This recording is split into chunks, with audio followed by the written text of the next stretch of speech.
ഇനി നമ്മൾ 25ാമത്തെ ചോദ്യത്തിലേക്ക് പോവാണ്. സോ 25ാമത്തെ ചോദ്യം എന്ന് പറയുമ്പോൾ സെറ്റ്സ് റിലേഷൻ ആൻഡ് ഫംഗ്ഷൻ എന്ന് പറഞ്ഞ ചാപ്റ്ററിൽ നിന്നുള്ള ചോദ്യമാണ്.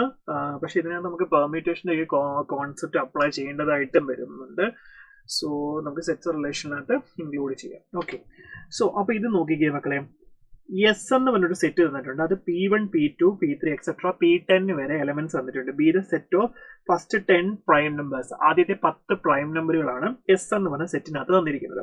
സോ അപ്പോൾ എസ് നമുക്കൊന്ന് എഴുതാം. S equal to P1, P2 etcetera up to P10 വരെ തന്നിട്ടുണ്ട്. ദെൻ എ എന്ന് പറഞ്ഞ സെറ്റ് എസ് യൂണിയൻ പി ആണ്, where P is the set of all possible product of the distinct element of S എന്നാണ് പറഞ്ഞിരിക്കുന്നത്. Okay, അപ്പം ഈ എസിനകത്ത് ഡിസ്റ്റിങ്ക്ട് എലമെന്റ്സിന്റെ പ്രൊഡക്റ്റ്, ഓൾ പോസിബിൾ പ്രൊഡക്ട്സ് ആണ് നമ്മളോട് പറഞ്ഞിരിക്കുന്നത്. അത് ഓർഡേർഡ് പെയർ എക്സ് വൈ എന്നുള്ള രീതിയിലായിരിക്കും വരുന്നത്. സോ എക്സ് എന്ന് പറയുന്നത് എസിനകത്തും വൈ എന്ന് പറയുന്നത് എയിനകത്തും എന്നായിരിക്കും പറഞ്ഞിരിക്കുന്നത്. Okay, ready. അപ്പൊ നമുക്ക് എ എന്ന് പറഞ്ഞ സെറ്റ് എങ്ങനെ എഴുതാം?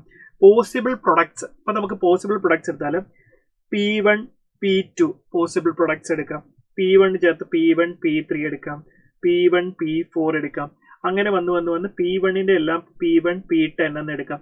ഇനി അടുത്തത് P2 ചേർത്ത് P2, P3 എടുക്കാം. ദെൻ അടുത്തത് P2, P4. അങ്ങനെ നമുക്ക് P2ന്റെ കോമ്പിനേഷൻ കൊടുക്കാം. നെക്സ്റ്റ് അത് കഴിഞ്ഞ് നമുക്ക് വേണമെങ്കിൽ 3 എണ്ണം എടുക്കാം. P1, P2, P3 എടുക്കാം. Okay, then P1, P3, P4 എടുക്കാം. ഇങ്ങനെ പോസിബിൾ മാക്സിമം നമുക്ക് ഇവിടെ വരെ വരും. ലാസ്റ്റ് മുഴുവനും P1, P2, P3 വന്ന് P10 വരെ മൾട്ടിപ്ലൈ ചെയ്താൽ പോസിബിലിറ്റീസ് വരാം. സോ ഇങ്ങനെ നമുക്ക് എത്രയാ possible products of the distinct elements of S എന്നാണ് പറഞ്ഞിരിക്കുന്നത്. ഓക്കെ, സോ അപ്പൊ അതാണ് നമ്മളിപ്പോൾ എഴുതി വെച്ചിരിക്കുന്നത്. ഇനി ഇപ്പൊ പി എന്ന് പറയുന്നതിനകത്ത് എലമെന്റുകൾ ഏത് ഫോമിൽ വരണമെന്ന് പറഞ്ഞത് ordered pair X comma Y ഫോമിലായിരിക്കും വരേണ്ടത്. ദെൻ വൈ ഡിവൈഡ്സ് എക്സ് ആണ്. ദെൻ ഇവിടെ എക്സ് ബിലോങ്സ് ടു എസ് ആണ്, വൈ ബിലോങ്സ് ടു എ ആണ്. ഈ ഒരു ഫോമിലായിരിക്കണം നമുക്ക് കിട്ടേണ്ടത്. റെഡിയാണോ മക്കളെ? So X divides Y divides X എന്ന് പറയുമ്പോൾ ഇപ്പൊ വൈ എന്ന് പറയുന്നത് എക്കകത്തായിരിക്കണം. സോ അപ്പൊ ഇതിപ്പോ പ്രോപ്പർ ഡിവൈഡ് ചെയ്യണമെങ്കിൽ P1, P2 by P1. Okay, so അപ്പൊ ഇതിൽ P1 ഉണ്ടായിരിക്കണം. സോ ഇത് ഡിവൈഡ് ചെയ്യണമെങ്കിൽ P1 ഉണ്ടാവണം, P1 ഉണ്ടാവണം അല്ലെ? സോ എന്നാലേ പ്രോപ്പർലി നമുക്ക് ഡിവൈഡ് ചെയ്യാൻ പറ്റുമെന്ന് പറയുന്നു. സോ അങ്ങനെയാണെങ്കിൽ നമുക്കൊരു കാര്യം, ഇത് കുറച്ച് ചിന്തിക്കേണ്ട ചോദ്യമാണ് കേട്ടോ. സോ അങ്ങനെയാണെങ്കിൽ നമ്മളിപ്പോൾ ഓർഡേർഡ് പേര് ഞാനത് എക്സാമ്പിൾ ആയിട്ട് കാണിക്കുകയാണ്. പി എന്ന് പറഞ്ഞ ഓർഡേർഡ് പേര് ഞാൻ എടുത്തു. P1, P1, P2. Okay, just എടുത്തു.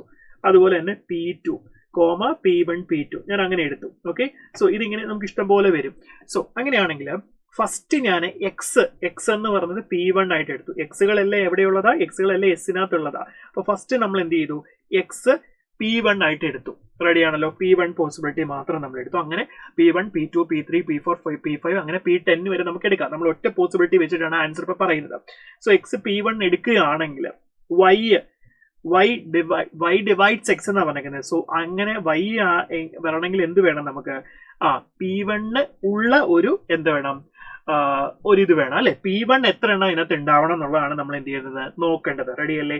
സോ മക്കളെ ഇതിപ്പോ നോക്കിക്കേ, P1, P2 ഇവിടെ P1 അല്ലെ? P1 ആണ്, P1. സോ P1 ഉണ്ടെങ്കിൽ അല്ലേ നമുക്ക് ഡിവൈഡ് ചെയ്യാൻ പറ്റുന്നു. സോ P1 ഉള്ള എത്ര എണ്ണം ഉണ്ടെന്ന് നമുക്ക് നോക്കണം. വൈ ഓക്കെ, P1 ഉള്ള എത്ര എണ്ണം ഉണ്ടെന്നാണ് നമ്മൾ നോക്കേണ്ടത്. സോ അങ്ങനെയാണെങ്കിൽ വൈ നമുക്ക് ഫസ്റ്റ് ടു കേസ് ഉള്ളത് നമുക്ക് നോക്കാം. ഓക്കെ, P1 ഉള്ളത് നമുക്ക് നോക്കാം. സോ ഫസ്റ്റ് നമുക്ക് P1 ഒരെണ്ണം. ഓക്കെ, P1 വന്നു കഴിഞ്ഞാൽ നമുക്ക് എത്ര കേസിൽ നോക്കാം? എത്ര കേസ് വരും ഇത്? അത് 9 വേസിൽ നമുക്ക് ഫില്ല് ചെയ്യാൻ പറ്റും. സോ 9 വേസ് വരും. ഇനി നമുക്ക് ഇത് 2 കേസുകളാണ് ഇപ്പോൾ എടുത്തിരിക്കുന്നത്. ദെൻ അടുത്തത് 10 ടോട്ടൽ. അതിൽ ഒരെണ്ണം വെച്ച് നമ്മൾ ഇനി അടുത്തത് നമുക്ക് എത്ര രീതിയിൽ ഫില്ല് ചെയ്യാം? 9 വേസിൽ. ദെൻ ഇനി അടുത്തത് നമുക്ക് 3 എണ്ണം വന്നാൽ ഓക്കെ, P1 3 എണ്ണം വരും. ഓക്കെ, P1 വന്നു, പിന്നെ ഒന്ന് 2 രീതിയിൽ നമുക്ക് P1 ഒരെണ്ണം അറ്റ്ലീസ്റ്റ് മിനിമം അതിനകത്ത് ഉണ്ടാവണം ഡിവൈഡ് എന്ന് പറഞ്ഞാൽ. ഓക്കെ, സോ നമുക്കത് എത്ര രീതിയിൽ ഫില്ല് ചെയ്യാം? 9C2 വേയിൽ ഫില്ല് ചെയ്യാം. ഇനി 4 എണ്ണം വന്നാലും നമുക്ക് P1 ആദ്യം എന്തായാലും ഉണ്ടാവണം. ബാക്കി 3 പ്ലേസസ് നമുക്ക് എന്ത് ചെയ്യാം? 9C3 വേസിൽ ഫില്ല് ചെയ്യാം. ഓക്കെ, ക്ലിയർ ആണല്ലോ? ഇനി അടുത്ത് അങ്ങനെ നമ്മൾ നോക്കുകയാണെങ്കിൽ ലാസ്റ്റ് 10 വന്നു കഴിഞ്ഞാൽ സോ P1 എന്ന് പറയുമ്പോൾ നമുക്ക് ബാക്കിയുള്ള പൊസിഷൻസ് എത്ര രീതിയിൽ ഫില്ല് ചെയ്യാം? 9C9 വേസിൽ ഫില്ല് ചെയ്യാം. സോ അങ്ങനെയാണെങ്കിൽ ടോട്ടൽ എത്ര രീതിയിൽ നമുക്ക് ഫില്ല് ചെയ്യാനായിട്ട് പറ്റും നോക്കിക്കേ. ടോട്ടൽ എക്സ് എന്ന് പറയുന്നത് P1 മാത്രം എടുക്കുന്ന സമയത്ത് വൈ നമുക്ക് എത്ര രീതിയിൽ എടുക്കാൻ പറ്റും? 9C1 9C2 പിന്നെ വന്ന് 9C9 വരെ എടുക്കാം. സോ ഇതിന്റെ വാല്യൂ നമുക്കറിയാം. പ്രോപ്പർട്ടി ഓർമ്മയുണ്ടായിരിക്കണം. 2⁻9 മൈനസ് 9C0 നമുക്ക് കുറയ്ക്കാം, കാരണം ഒരെണ്ണം ഇല്ലല്ലോ. സോ അപ്പോൾ അതെടുത്തു. സോ 2⁻9 എന്ന് പറഞ്ഞാൽ 512 മൈനസ് 1 511 വരും. സോ എക്സ് P1 എടുക്കുന്ന സമയത്ത് വൈകാതെ 511 പോസിബിലിറ്റീസ് നമുക്ക് അങ്ങനെ വരും അല്ലേ. സോ അങ്ങനെയാണെങ്കിൽ P1 P2 P3 അങ്ങനെ എത്ര എണ്ണം ഉണ്ട്? 10 കേസസ് വരും. സോ ടോട്ടൽ എത്ര വരും? ഇത് ഇൻറ്റു 10. സോ 5110 എന്നായിരിക്കും നമുക്ക് ആൻസർ വരുന്നത്. സോ എത്ര വരും? നമ്മുടെ ആൻസർ 5110 ആയിരിക്കും നമ്മുടെ ആൻസർ വരുന്നത്. ഓക്കെ.